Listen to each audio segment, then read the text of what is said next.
an hour, okay?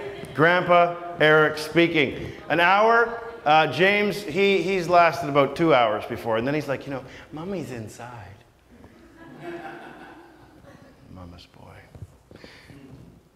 And then they go inside. Camping in your backyard with your children is base camp for, I've done that, and I heard something. It might have been a squirrel, it could have been a bear in your backyard. Yes, could have been a bear. But that means I'm going back inside. Shelter. Does it provide shelter? What does it provide shelter from? If you're in this tent, this is a pretty good tent, by the way, but what kind of shelter does it provide? Will you get wet if it rains? Depends how much rain, right? If it floods the backyard, right? This tent will give you, you know, like 6 inches or 10 centimeters. You can sit in that water and you should be sort of dry, okay?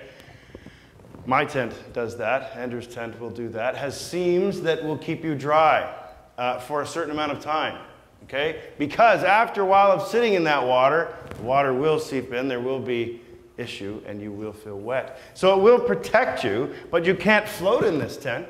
If you took this tent out to Lake Ontario and you put it in and you jumped in and you put your sleeping bag in there and your gear and you jumped in, what would happen?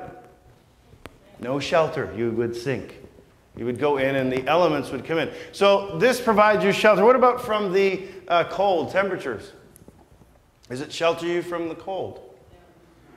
Well, not really, but if you're in there and you've got like some warm rocks and you get a little bit of a heater, you might be okay until, you know, it gets pretty cold. And if you have a good bag, good sleeping bag, you know, they say it's good to -40.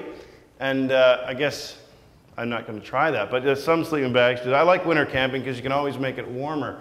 But if it gets really cold and there's lots of snow, should you be sheltered in there?